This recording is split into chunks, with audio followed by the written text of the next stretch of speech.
Hello everyone. जैसा कि आप सभी को पता होगा कि हम लोग बिहार दरोगा, बीपीएससी, एईडीओ और SSC CGL 4, Bihar SSC CGL 4 और जितने भी वनडे एग्ज़ाम हैं उसको मद्देनज़र रखते हुए हम लोग करंट अफेयर का सीरीज चला रहे हैं, जो कि जनवरी से लेकर के सितंबर 2025 तक का है। और इस कड़ी में हम लोगों का यह सेकेंड वीडियो है। तो चलिए बिना किसी देरी का हम लोग अपना सेशन शुरू करते हैं।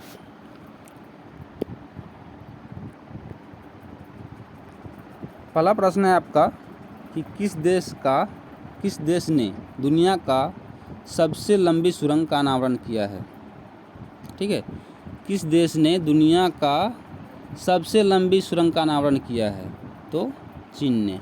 ठीक, चीन ने दुनिया का सबसे लंबी सुरंग का अनावरण किया है, यानी कि चीन में दुनिया का सबसे लंबा सुरंग बना है। अगला प्रश्न है आपका कि ग्लोबल फायर पावर इंडेक्स 2025 में भारत का कौन सा स्थान है? तो वह स्थान है चौथा। ठीक है भाई, ग्लोबल फायर पावर इंडेक्स 2025 में भारत का कौन सा स्थान है? तो चौथा स्थान है। अगला प्रश्न है आपका कि छठा अंतर्राष्ट्रीय बाजरा महोत्सव, कौन सा महोत्सव? तो अंतर्राष्ट्रीय बाजरा महोत्सव का आयोजन कहाँ किया गया? तो बेंगलुरु में। ठीक है भाई, कहाँ किया गया? तो बेंगलुरु में। छठा अंतर्राष्ट्रीय बाजरा महोत्सव का आयोजन कहाँ किया गया? तो बेंगलुरु में। अगला प्रश्न है आपका कि 2030 तक, कब तक? तो 2030 तक भारत सरकार ने कितने जीआई टैग को लक्ष्य रखा है? 2030 तक भारत सरकार ने कितने जीआई टैग का लक्ष्य रखा है, यानी कि 2030 तक भारत में कुल कितने जीआई टैग हो जाएंगे? तो 10,000 जीआई टैग का लक्ष्य रखा है भारत सरकार ने। कब तक का? तो 2030 तक का। 2030 तक भारत में कुल 10,000 जीआई टैग पहुंचाने का लक्ष्य रखा गया है। अगला प्रश्न है आपका कि एक समान नागरिक संहिता यूनिफॉर्म सिविल कोड आर्टिकल 44 के तहत जो है दिया गया हुआ है, उसको लागू करने वाला पहला राज्य कौन बन गया है? यूनिफॉर्म सिविल कोड यानी समान नागरिक संहिता को लागू करने वाला पहला राज्य कौन बन गया है? तो वह राज्य है आपका उत्तराखंड। कौन सा राज्य? तो उत्तराखंड। उत्तराखंड राज्य जो है समान नागरिक संहिता लागू करने वाला पहला राज्य बन गया। और दूसरा राज्य कौन सा है? तो दूसरा राज्य गुजरात है। ठीक है भाई, समान नागरिक संहिता लागू करने वाला पहला राज्य कौन बन गया? तो उत्तराखंड, और दूसरा राज्य है गुजरात। अगला प्रश्न है आपका कि यूनेस्को ने इंदौर और किस सिटी को वेटलैंड सिटी के रूप में मान्यता दी है? ठीक है भाई, क्या बोल रहा है? यूनेस्को ने इंदौर और किस सिटी को वेटलैंड सिटी के रूप में मान्यता दी है? तो उदयपुर को। इंदौर और उदयपुर को यूनेस्को ने वेटलैंड सिटी का मान्यता दिया है, यानी कि आर्द्रभूमि नगर के रूप में मान्यता दिया है। किसको? तो इंदौर और उदयपुर को। अगला प्रश्न है आपका कि ग्रामीण क्रिकेट लीग शुरू करने वाला, ग्रामीण क्रिकेट लीग, ठीक है, जैसे आईपीएल होता है ना, इंडियन प्रीमियर लीग, वैसे ही ग्रामीण क्रिकेट लीग होता है। उसको शुरू करने वाला, उसको शुरू करने वाला भारत का पहला राज्य कौन बन गया है? तो वह राज्य है आपका बिहार। कौन सा राज्य है? तो वह राज्य है आपका बिहार। एक बार फिर से देखिए यहाँ, ग्रामीण क्रिकेट लीग शुरू करने वाला, ग्रामीण क्रिकेट लीग शुरू करने वाला भारत का पहला राज्य कौन बन गया है? यानी गाँव में क्रिकेट को प्रमोट करने के लिए यह शुरू किया गया है। और क्या शुरू किया गया? तो ग्रामीण क्रिकेट लीग का। और ऐसा शुरू करने वाला भारत का पहला राज्य कौन है? तो अपना राज्य है बिहार। ठीक है, अगला प्रश्न है आपका कि किस देश ने भीख मांगने को अपराध घोषित करने की योजना बनाई है? यानी कि क्रिमिनल प्रोसेस आपके ऊपर चल सकता है। ठीक है, क्रिमिनल प्रोसीडिंग चल सकता है अगर आप भीख मांगते हैं। तो ऐसा योजना कहाँ पर बनाया गया है? तो पाकिस्तान में। यानी कि पाकिस्तान में आप भीख नहीं मांग सकते हैं। ठीक है, प्रश्न क्या है, किस देश ने भीख मांगने को अपराध घोषित करने की योजना बनाई है? तो पाकिस्तान ने। यानी कहने का मतलब क्या हुआ कि पाकिस्तान में आप भीख नहीं मांग सकते। अगर भीख मांगते हैं पाकिस्तान में तो आपके ऊपर क्रिमिनल प्रोसीडिंग शुरू किया जा सकता है, केस दर्ज किया जा सकता है, क्रिमिनल प्रोसीडिंग चालू किया जा सकता है आपके खिलाफ। अगला प्रश्न है आपका कि किस देश ने पर्वत को अब कानून द्वारा एक व्यक्ति के रूप में मान्यता दी है? यानी कि ऐसा कौन सा देश है जिस देश में एक पर्वत है, उस पर्वत को जो है ना व्यक्ति के रूप में मान्यता दे दिया गया है? तो वह देश है न्यूजीलैंड। न्यूजीलैंड में पर्वत को अब कानून बना करके एक व्यक्ति के रूप में मान्यता दिया गया, यानी कि उस पर्वत को जो है एक व्यक्ति के रूप में माना जाएगा। ऐसा कौन सा देश किया है? तो न्यूजीलैंड ने किया है। कौन सा देश? तो न्यूजीलैंड ने। अगला प्रश्न है आपका कि किसने ICC अंडर 19 महिला T20 वर्ल्ड कप 2025 जीता है? यानी कि ICC का जो अंडर 19 महिला T20 जो वर्ल्ड कप हुआ था ना भाई 2025 में, वो कप किसने जीता है? तो भारत ने जीता है। ठीक, देखो तो कहने का क्या मतलब है कि भारत ने जो है ना ICC अंडर 19 महिला T20 कप वर्ल्ड कप जो है वो जीत लिया है। ठीक, अगला प्रश्न है आपका कि AI टूल्स को अपराध घोषित करने वाला पहला देश कौन बन गया है? तो वह देश है आपका ब्रिटेन।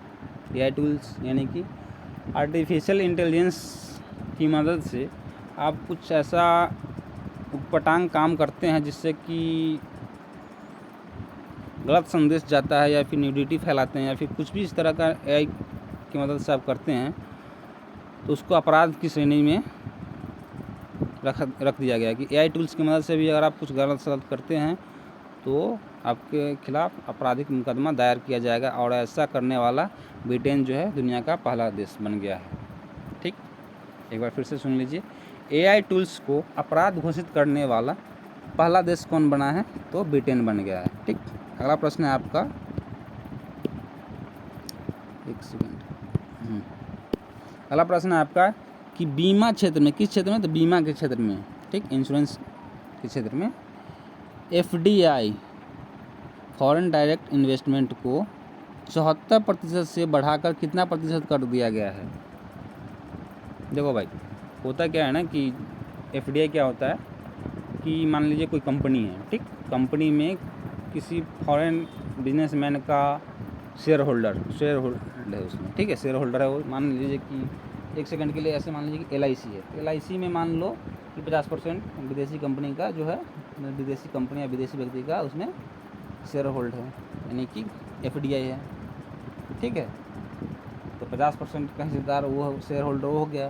तो इसी तरह से जो है क्या करने का क्या मतलब हुआ कि बीमा के क्षेत्र में इंश्योरेंस जो होता है ना, उसमें पहले से विदेशी लोग जो है ना 74% तक हिस्सेदारी रख सकता था। ठीक, उसको बढ़ा करके कितना कर दिया गया है? तो 100%। ठीक है भाई, 100% कर दिया गया। फिर से सुन लीजिए, बीमा क्षेत्र में FDI को, फॉरेन डायरेक्ट इन्वेस्टमेंट को 74% से बढ़ाकर कितना प्रतिशत कर दिया गया? तो 100% कर दिया गया है।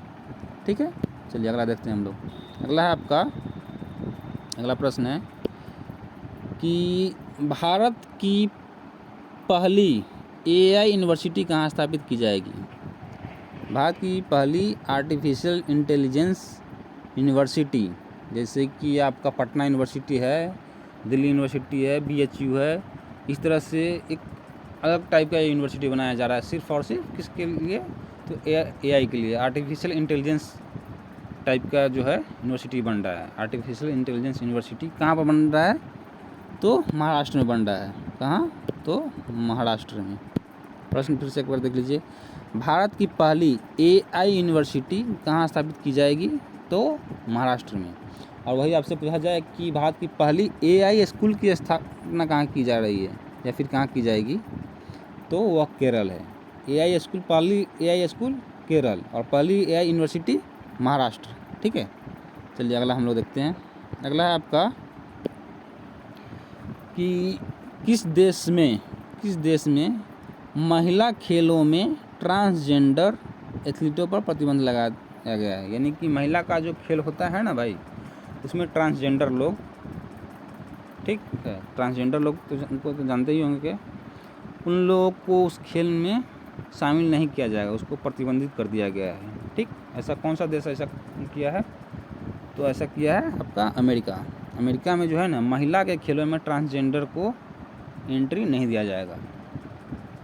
ठीक है, फिर से देख लीजिए, किस देश में महिला खेलों में ट्रांसजेंडर एथलीटों पर प्रतिबंध लगाया गया है? तो अमेरिका में। अमेरिका में महिला खेलों में ट्रांसजेंडर एथलीटों को प्रतिबंध लगा दिया गया है।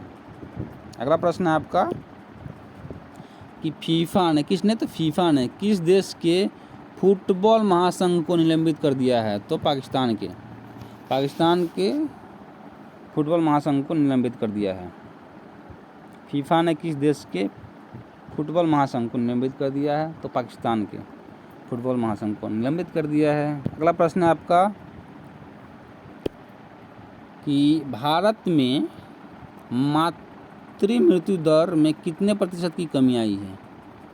भारत में मातृ जो मृत्यु दर है उसमें कितने प्रतिशत की कमी आई है? तो वो है आपका 83%, 83%। भारत में मातृ मृत्यु दर में कितने प्रतिशत की कमी आई है? तो 83%, 83%। ठीक है भाई। अगला प्रश्न है आपका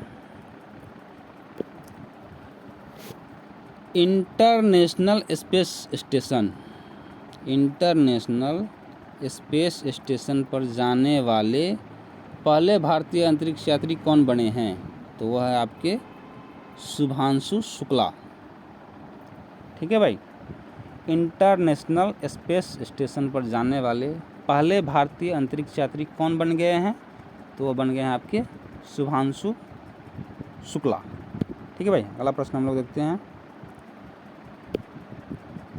अगला प्रश्न है आपका प्रवासी भारतीय दिवस का 18वां संस्करण कहाँ आयोजित किया गया है?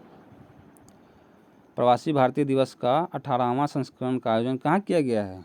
तो वो किया गया आपका भुवनेश्वर में। ठीक है भाई। 18वां जो है कौन सा? तो प्रवासी भारतीय दिवस का 18वां संस्करण का आयोजन कहाँ किया गया है? तो भुवनेश्वर। ठीक। अगला प्रश्न हम लोग देखते हैं। अगला प्रश्न है आपका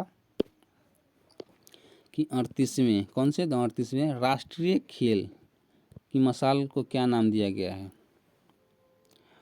38वां जो राष्ट्रीय खेल हुआ है ना भाई, उसकी जो मशाल थी उसका क्या नाम रखा गया है? तो तेजस्विनी। तेजस्विनी। फिर से सुन लीजिए, 38वें राष्ट्रीय खेल की मशाल को क्या नाम दिया गया? तो तेजस्विनी नाम रखा गया, तेजस्विनी। और 38वां राष्ट्रीय खेल का आयोजन कहाँ किया गया? तो उत्तराखंड में। अगला प्रश्न हम लोग देखते हैं। अगला प्रश्न है कि वावथराद, क्या? तो वावथराद को किस राज्य का नया जिला बनाया गया है? वावथराद जो है ना, उसको एक नया जिला बनाया गया है। और यह जिला जो है किस राज्य में है? तो यह जिला है आपका गुजरात में। ठीक है भाई। वावथराद को किस राज्य का नया जिला बनाया गया है? तो गुजरात का। गुजरात में है क्या? तो वावथराद वो क्या है? तो नया जिला बना है। अगला हम लोग देखते हैं। अगला है आपका कि किस राज्य के वन विभाग ने, क्या? तो किस राज्य के वन विभाग ने महाभारत पर आधारित एक उद्यान विकसित किया है? तो उत्तराखंड ने। उत्तराखंड राज्य के वन विभाग ने महाभारत पर आधारित एक उद्यान विकसित किया है। ठीक है भाई। अगला प्रश्न है आपका कि लोकसभा अध्यक्ष कौन? तो लोकसभा अध्यक्ष अभी कौन है? तो ओम बिरला है। तो वही कह रहा है कि लोकसभा अध्यक्ष ओम बिरला ने संसद में कितनी भाषाओं में अनुवाद सेवाओं के विस्तार की घोषणा की है? तो 6 भाषाओं। ठीक। लोकसभा अध्यक्ष ओम बिरला ने संसद में कितनी भाषाओं में अनुवाद सेवाओं के विस्तार की घोषणा की है? तो 6 भाषाओं की विस्तार की घोषणा की है। अगला प्रश्न है आपका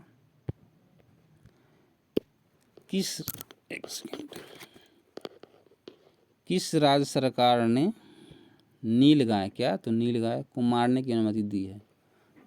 अगर आप ग्रामीण क्षेत्र से बिलोंग करते हैं तो नीलगाय से आपका परिचय जरूर होगा। नीलगाय अक्सर आपको चौर वन सब में मिल जाएगा, जंगल में। तो नीलगाय को मारने की जो परमिशन जो है वो किस राज्य सरकार ने दे दिया है? तो हरियाणा ने। प्रश्न फिर से सुन लीजिए, किस राज्य सरकार ने नीलगाय को मारने की अनुमति दी है? तो हरियाणा सरकार ने नीलगाय को मारने की अनुमति दे दी है। अगला प्रश्न है आपका कि किस आईआईटी ने किसानों के लिए सौर निर्जलीकरण तकनीक विकसित की है? किस आईआईटी ने किसानों के लिए क्या? तो सौर निर्जलीकरण तकनीक विकसित की है। तो आईआईटी कानपुर। ठीक है भाई, समझ में आया? आईआईटी कानपुर ने किसानों के लिए सौर निर्जलीकरण तकनीक का विकास किया है। अगला प्रश्न है आपका कि किस राज्य सरकार ने तेजाब हमले के पीड़ितों को 10,000 रुपया मासिक देने की घोषणा की है? करने का मतलब क्या हुआ कि किसी के ऊपर एसिड अटैक किया जाता है, कि अगर कोई कर दिया है तो उस व्यक्ति को, जो इसका विक्टिम है, उसको प्रति माह 10,000 रुपया दिया जाएगा। ऐसा जो है योजना किस राज्य सरकार ने लाया है? तो जो है उसका पंजाब राज्य सरकार ने लाया, पंजाब में। फिर से सुन लीजिए, किस राज्य सरकार ने तेजाब हमले के पीड़ितों को 10,000 रुपया मासिक देने की घोषणा की है? तो पंजाब राज्य की सरकार ने। ठीक है, तो चलिए इस सेशन को यहीं पर एंड करते हैं। आई होप कि आप लोगों को ये वीडियो अच्छा लगा होगा, और एक बार देखिए, एक बार देखिए याद हो जाएगा, सेकंड बार एक बार देख लीजिएगा तो पूरे अच्छे से आपको याद हो जाएगा। ठीक है, थैंक यू।